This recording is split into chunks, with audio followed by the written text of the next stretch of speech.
I welcome everybody to a very special edition of the Week in Review. In case you're not watching, if you're listening on the podcast, we're obviously not in the FITSNews studio. We're on location in Greenville, South Carolina. But before we get to that, and while we're here, a huge week in the Murdoch murders, crime, and corruption saga, a bond hearing for Alec Murdoch that opened up a whole new box of questions regarding the crime of the century in the Palmetto State. We're going to talk all about that. We're going to talk about the big transparency issue at the heart of that latest development in the Murdoch case.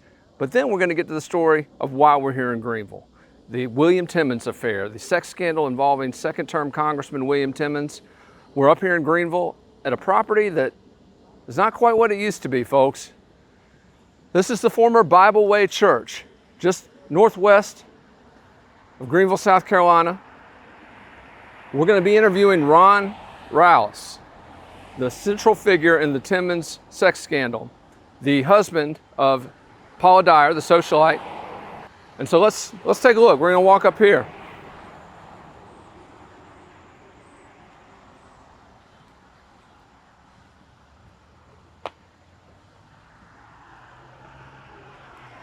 And as you can see, the church painted pink.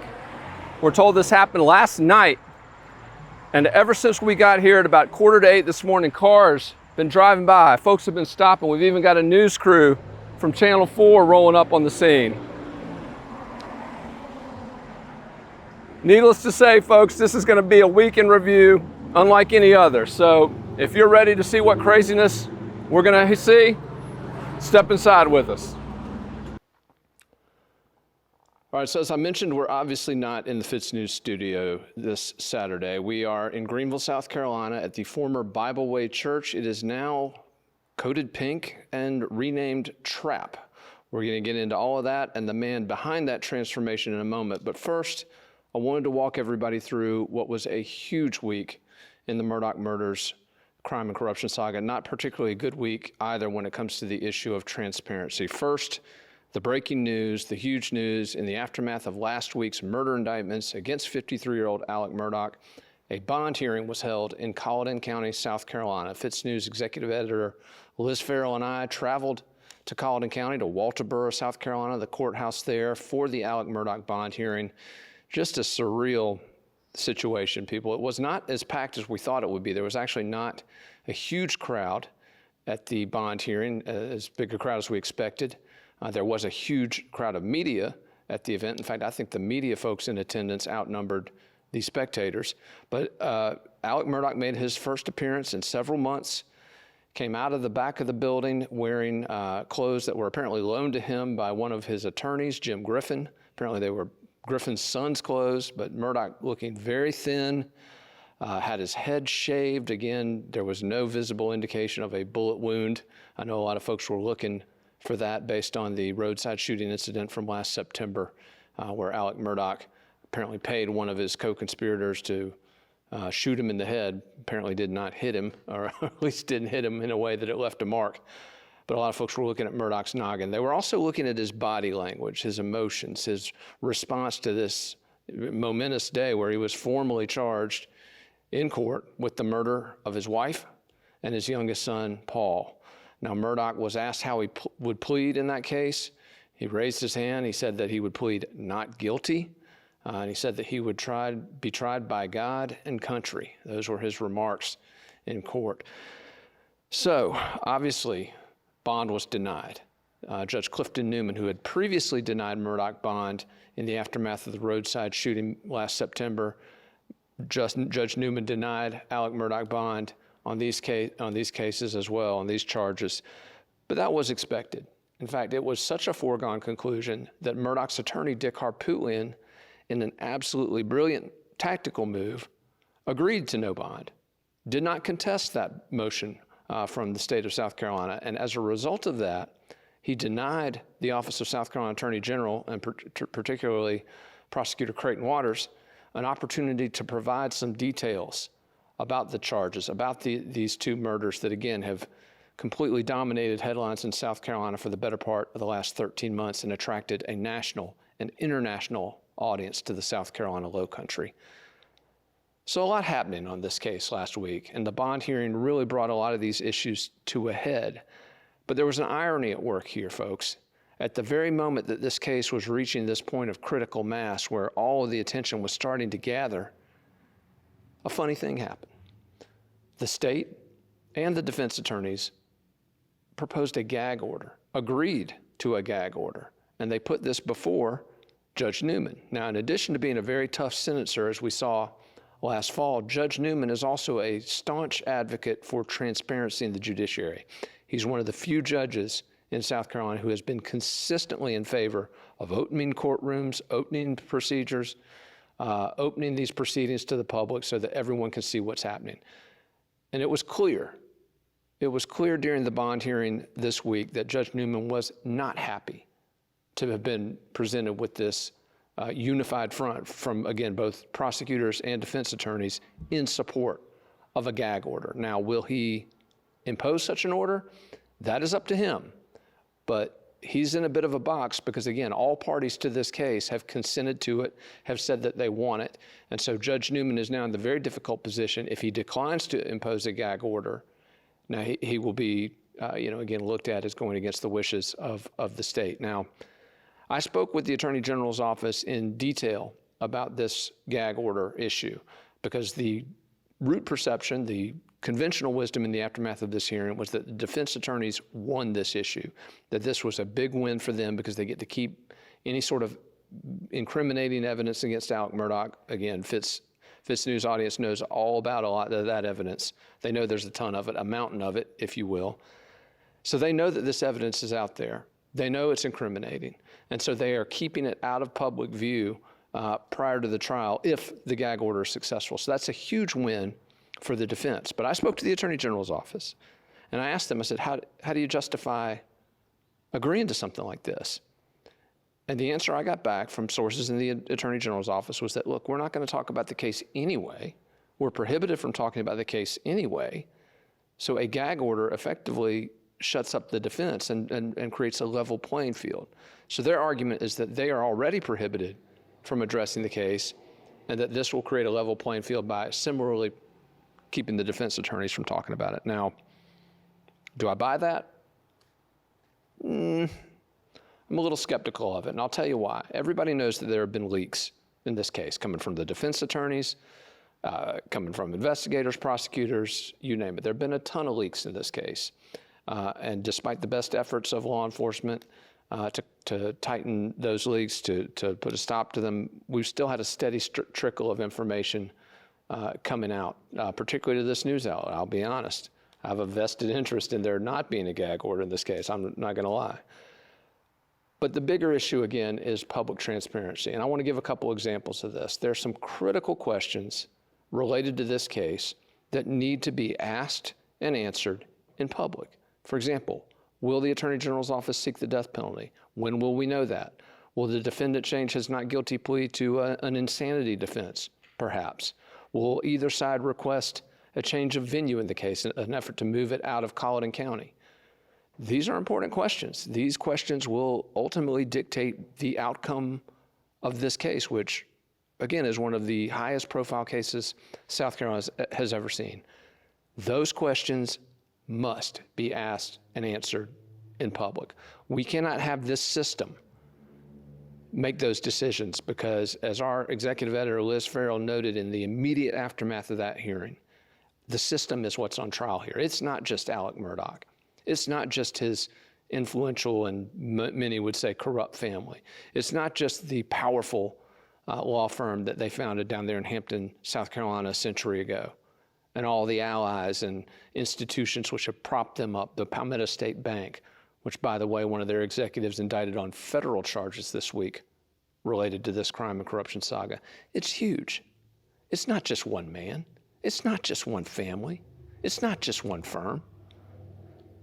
That's why this needs to be open. That's why the sunlight needs to be on, and that's why this news outlet will aggressively fight any gag order and any attempt to seal records related to this case. So, again, a huge week for the Murdoch murders, crime, and corruption saga, one that this news outlet covered start to finish, not only the breaking news component of it, the live streaming, but we also got into the details on a lot of these issues, both leading up to the hearing and in the aftermath of the hearing. You can count on us to continue doing that as we move forward. covering the Murdoch murders, crime, and corruption saga. Stay tuned for much more on that. But right now, I want to explain why I'm in this church and who we're about to talk to. All right, so it was William Timmons, the 4th District Congressman from South Carolina, who made his own sex scandal a news item. But it was Ron Rallis who made it a story. Rallis is the estranged husband of Paula Dyer, who is the socialite who is allegedly engaged in an extramarital affair with the congressman. Now, this was just a ho-hum, garden variety congressional sex scandal until Rallis jumped into the fray. Or should I say dove into the fray. Rallis has been an exposed nerve, people. He's been on social media, kicked off of social media, back on social media, hurling all sorts of allegations at Timmons, which has turned this into something much bigger than just an affair story. It's turned it into a full-fledged crisis for the congressman and for his office. So how did it start? I want to rewind this because I think it's important. FITSNews obviously broke this story. We were driving the story, continue to drive the story. But as I've said from the beginning, it's not a story we were ever going to cover. It's not a story I wanted to cover.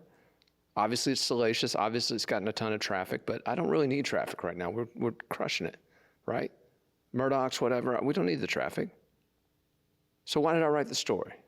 Let's rewind the tape. So I'm on North Litchfield.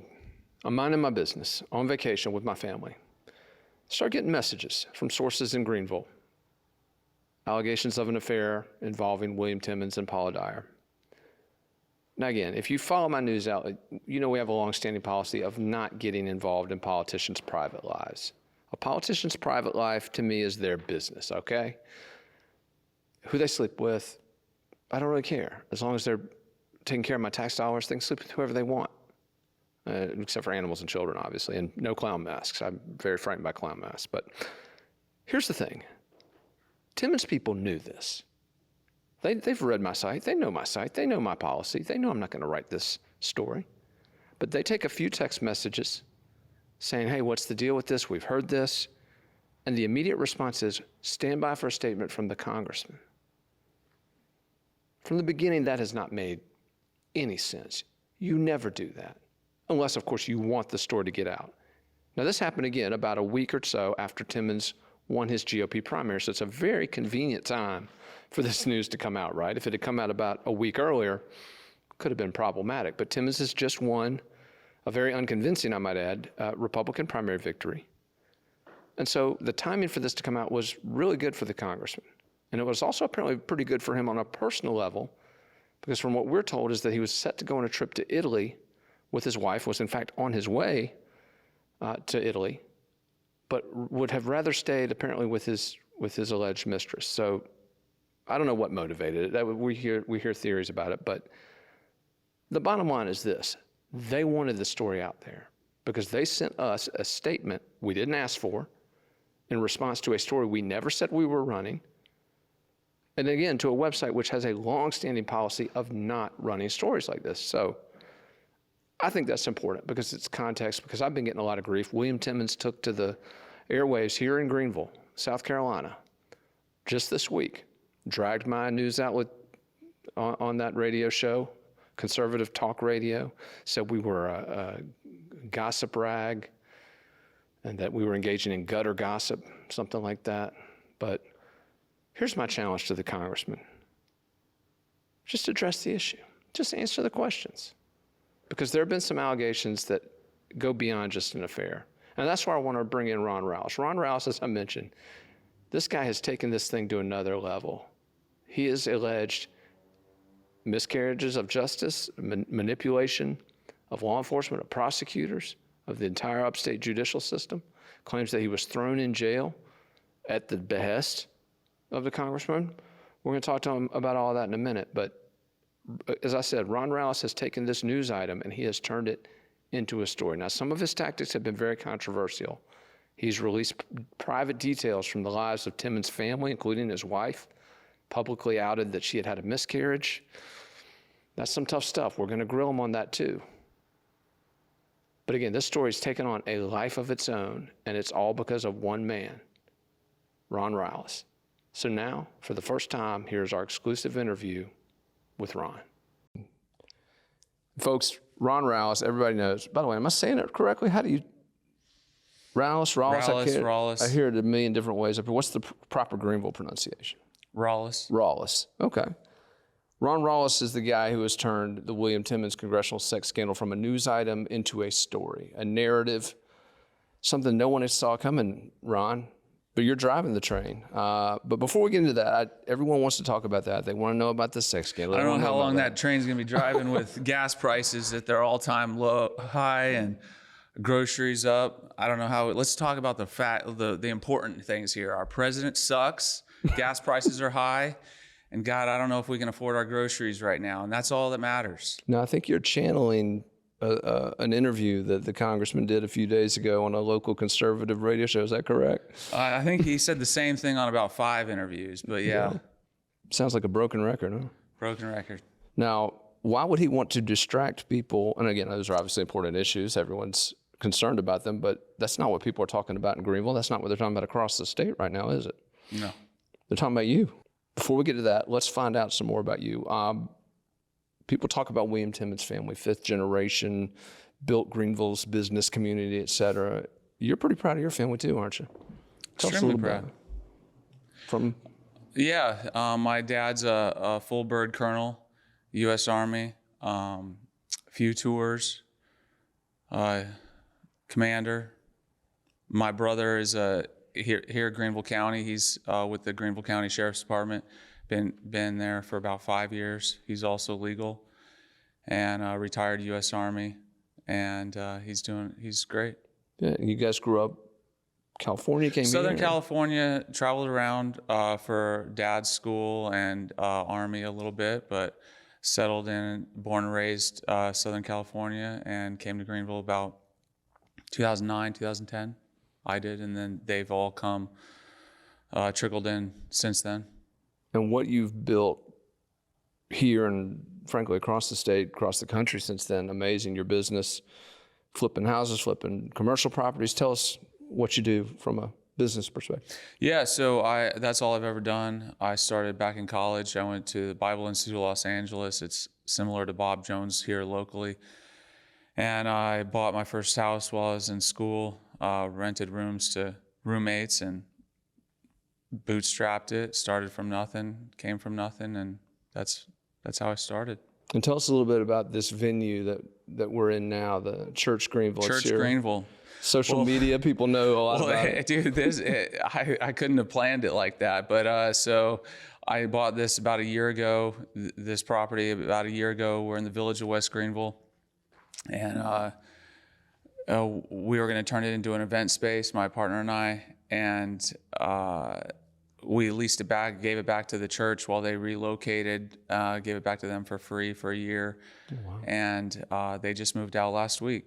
And my Instagram was shut down, and so I came back up on an Instagram that I opened for Church Greenville a year ago, and when you said, "Hey, I'm coming to Greenville, let's do this," I said, "Okay, let's go to church." I know, man. Where I feel like I'm sweating in church, which is typical for me. But so there was a bone of contention though when people first started talking about this, and I'm a little bit to blame because I referred to your, what do we call her, estranged wife? What's the proper term here? I don't know. Yeah, I have no idea. She is strange, but I mean, but I don't know. We're still legally married. We're separated. We're going through a divorce. Yeah. I don't know the proper terms, but Paula Dyer. And one of the things we called her a socialite, and there were implications made in other news outlets. South Mag did a big story on her about her empire. You took umbrage. Yeah, I mean, it was a dig. I mean, like I said, I didn't start this, publicly, but when both Williams people and Paula's people started saying things, I just had to respond. And so, yeah, I don't know what empire, socialite, first off, we haven't lived in Charleston in a year. She's been back in Greenville and now Miami. So, but that's not, the socialite or empire component is far from it. I'm not gonna But they light a match, you bring a gas can. That's kind of how it works. Yeah, pretty much. Pretty much. I like it. I like it. Before we get into how all this started with the affair and the drama with the congressman, I want you to take us back to the beginning of the relationship with Paula. I mean, how you met, how you fell in love, and the story of Sterling, and walk us through some of that. Yeah, so we met in Greenville. She was at late lunch, early dinner with a girlfriend, and I was at dinner with a friend, and I stopped her on her way out the door, and I said, hey. And about, 6 months later, we were engaged. And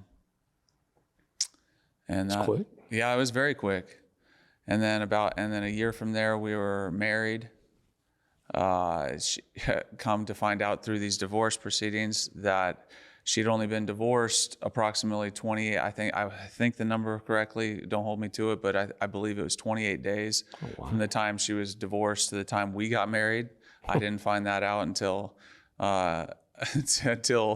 since we've been going through a divorce. But yeah, that's how we got married. That's how we got together, and we've been together about 8 years. Not all of that was marriage. You know, some of that was the engagement and the last year of divorce. You two work together? It's not just Absolutely not. We do not work together. No? No, we have never worked together.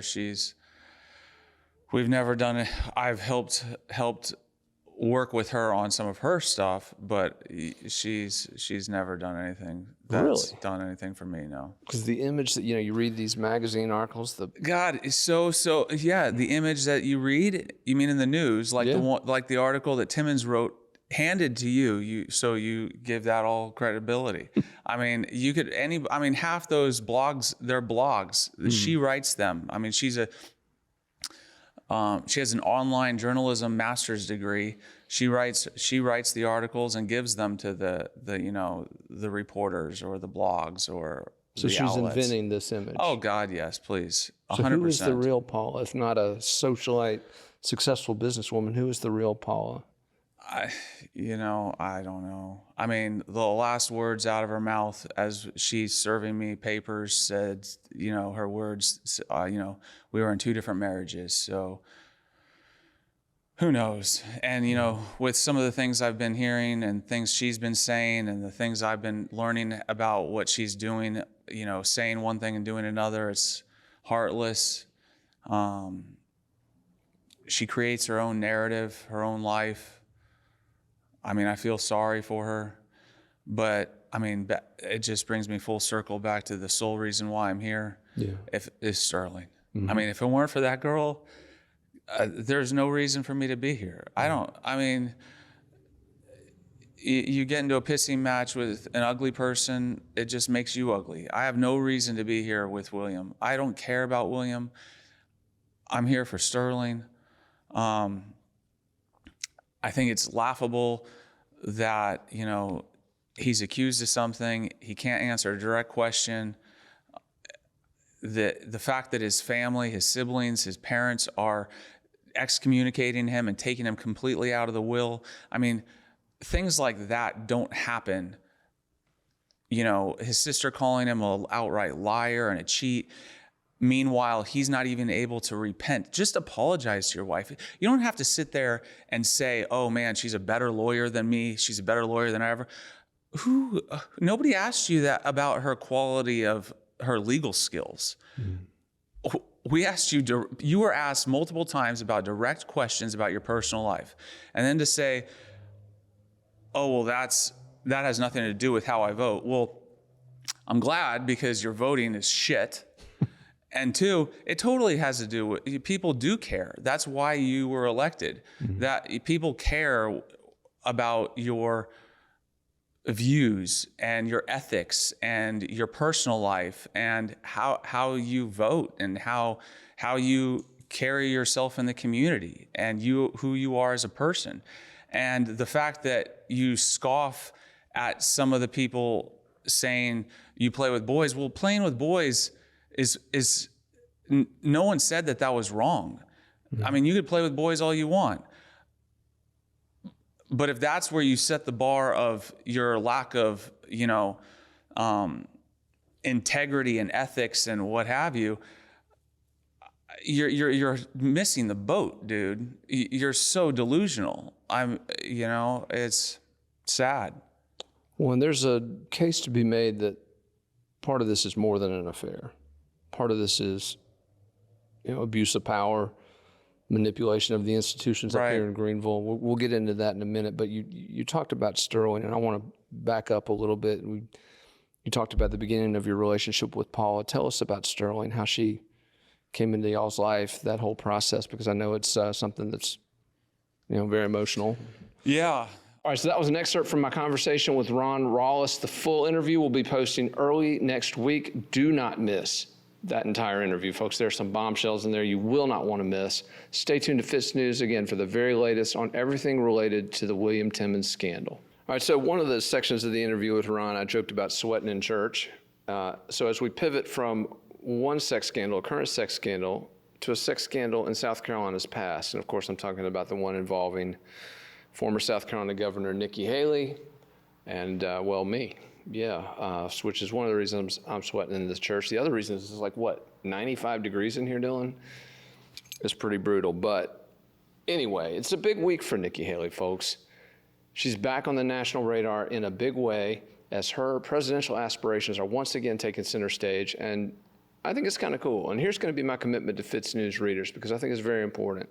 Yes, I've got history with Nikki Haley. Everybody knows it. If you're from South Carolina, you read all the articles a dozen years ago, right? The affair and all that drama. But here's the thing. She deserves a fair shake from me, or at least she deserves my honest take on the things that she does. And I got to say, it's been a pretty good few months for Nikki Haley. And whatever I may think of her on a personal level, it is my job to assess her politically as objectively as I possibly can. Otherwise, I'm not going to have any credibility in covering her. And so here's the thing. Nikki Haley had a very big month in June, in the First in the South, as she positions herself, rather, for the First in the South presidential season. She got involved incredibly adeptly in one congressional race, and she incredibly intuitively stayed out of another congressional race. And the race she got involved in was the first congressional district race where she jumped in and endorsed the incumbent, Nancy Mace, ahead of Donald Trump jumping in and endorsing Mace's rival. Mace won that race, and she won it in no small part thanks to Haley's endorsement, Haley's fundraising, Haley campaigning aggressively for her across the district in the last 48 hours.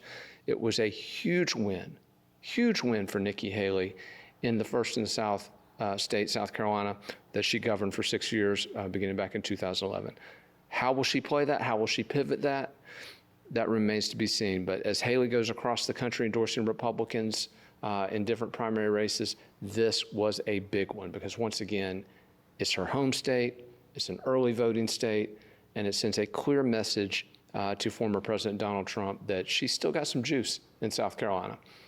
Went out with some scandal, but she's still got some juice in South Carolina. So what did Haley do this week, though, to land back on the national radar? Well, she was giving a speech in Washington to a pro-Israeli group. Shocker. Nikki Haley's been very tight with the Israeli lobby for a long time, but she's giving the speech, and she's talking about President Joe Biden negotiating a new nuclear deal with Iran. And Haley said, and I quote, that if Biden signs this deal, the next president will veto it as soon as it hits her desk. And then she added, just to make sure this wasn't lost on anybody, sometimes it takes a woman. Now, Haley has already said that if Trump runs for the Republican nomination in 2024, that she will not run against him, which sparked a lot of speculation about whether or not she would be a vice presidential nominee. And in fact, if you think about it, Trump could do a lot worse. Minority, female, more moderate. She would be actually the perfect vice presidential pick for Donald Trump, assuming he can trust her, which, again, that's another story. But this was a pivot, a subtle pivot from her prior comments that she would not run against Trump, because, folks, Trump's running. I mean, it's obvious. Just this past week, in fact, he told the New York magazine that he's already made the decision. It's just a question of when. Does he announce before or after the midterms? And so Haley, now that Trump is formally a candidate, not entirely going back on her promise, but certainly a pivot where she's saying, hey, sometimes it takes a woman. So big week for Nikki Haley. We're going to continue to follow her. And once again, my promise to my readers, yes, there's history there, obviously. But here's my promise to you. My job is to assess her as objectively as possible. And so if you read FITSNews, you're not going to get any personal bias. You're not going to get any, recapitulation of the past. You're not going to get any of the drama. You're going to get the honest take on her machinations, on what they mean for her political future, and what they mean for the Republican presidential primary that's headed to South Carolina before you know it. All right, that's a wrap for this week's editions of the Week in Review. I'm literally going to have to take this shirt and wring it out when we get outside. The heat in here is like unbearable. In fact, I think it's almost unsafe at this point. In fact, Dylan, geez, I think we may have lost Dylan Nolan, our director of special projects. That's probably not good. Probably not good. I should probably 911, but let's finish the take first, then I'll summon the ambulance. We got a big week coming up next week, folks. We're expecting Judge Clifton Newman to issue his ruling on the proposed gag order in that Murdoch murders, crime and corruption saga. Obviously, the feds have opened a new front in that investigation. We're going to get deeper into that as it unfolds, and clearly expect a lot more from the William Timmons sex scandal. Keep it tuned to FITSNews. Appreciate you watching, and look for us next time on your Week in Review. Decent? Is that good? Good idea.